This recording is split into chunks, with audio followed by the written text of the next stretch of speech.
Namaste, Jai Bharat. This Munir of Pakistan seems to be really blunt. We expect such people to be educated reasonably, but then their training and course must be right through the army. But then there are exceptionally great people coming from army background. At least in our experience in Bharat, exceptionally good people. But that's not seen very much in Pakistan. Maybe because they're by and large, what they call themselves as Jahils. Jahils, that's the word. I don't know how to translate that word into English, but Jahiliyat is Jahiliyat. As they themselves, they understand it very well. And he had been, maybe he could have been able, I don't know how good a soldier he is.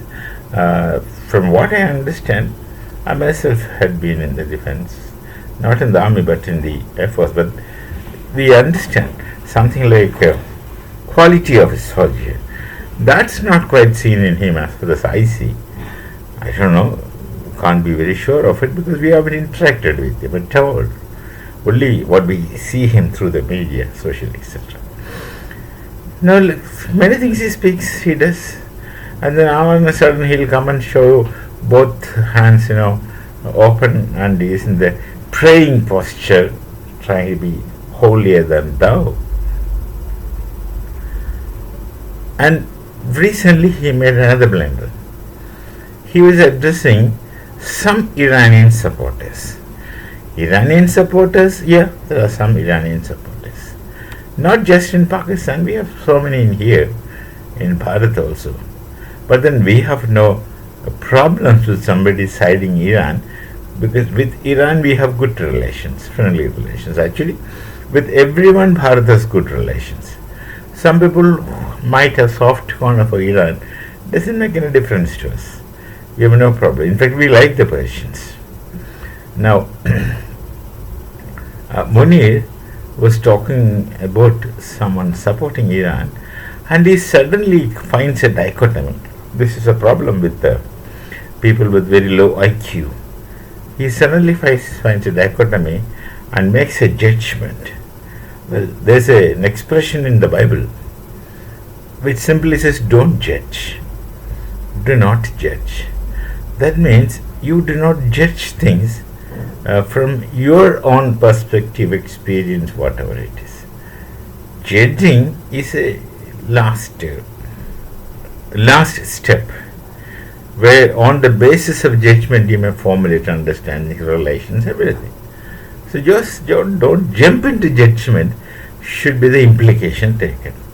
So this man is suddenly saying the Shias are in support of Iran and the Sunnis are not in support of Iran.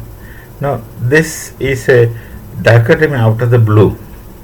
Shias may have a soft corner towards Iran. Shias might be in support of their spiritual leader.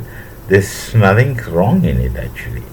They are not shifting or switching our loyalties from being in Paki nationalism to Iranian nationalism.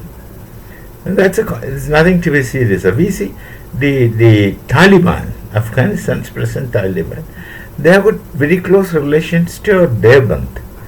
Deoband school near Aligarh. Originally, it's a product of Aligarh school of Islamic thoughts.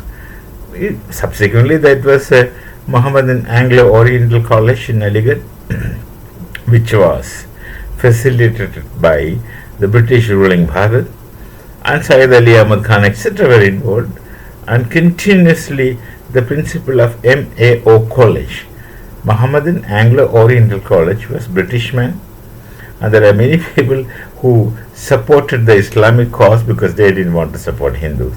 They were bent upon making differences between Hindus and Muslims. They had their own general contribution towards the Hindu-Muslim drift or Hindu-Muslim differences. Well, I cannot accuse or blame the British alone. We were susceptible Are people who are susceptible to such differences and dichotomies, no matter who is more and who is less, but we were susceptible to that, so they have succeeded. Otherwise, around that, they will succeed creating differences just out of the blue. Anyway, so the Deoband school, the Taliban, when their foreign minister, external affairs minister, visited Bharati, he went to Deoband and he visited the mosques, and the people, the locals, the Muslims, they have welcomed him with great honor, etc. So what? We have no problem with that. This is a Hindu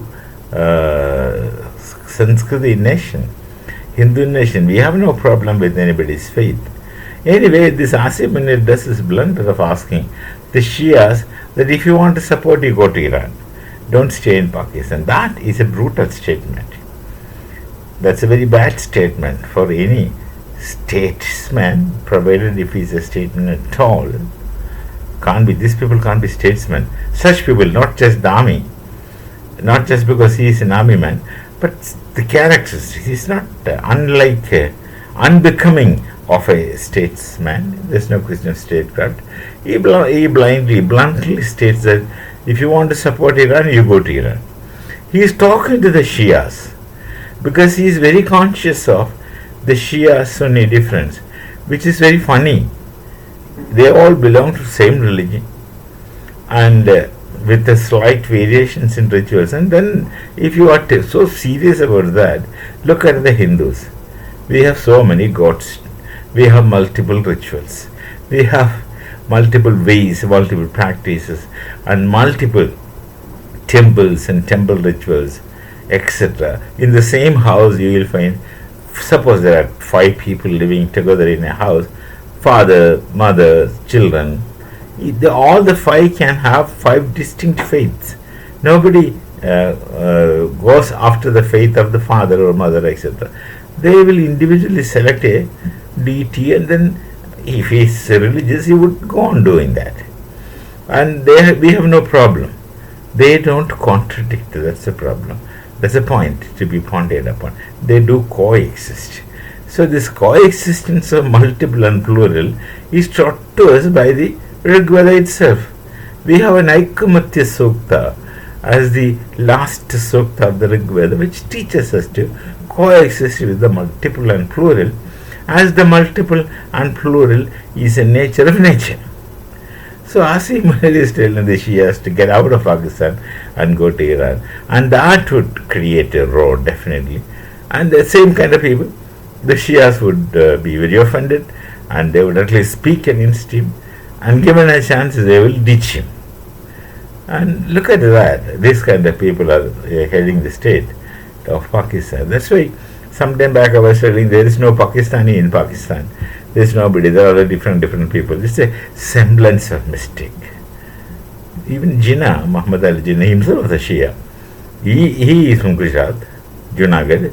So he had known, I think, that Pakistan is going to be a jumble of contradictions and shall be a semblance of mistake in future to come. So he had never hoped a separate two-nation theory. He never supported until the very last. He wanted the Muslims to stay in Bharat and get the maximum from the Hindus. That was too drastically dangerous to Hindus. In any way, the Munir's mistake is Munir's mistake. He may have to face the repercussions. And the society, of course, already in shambles. I don't know what will happen. Anyway, this is an interesting aspect. We shall meet again. Namaste. Jai Bharat, Jai Siya Ram.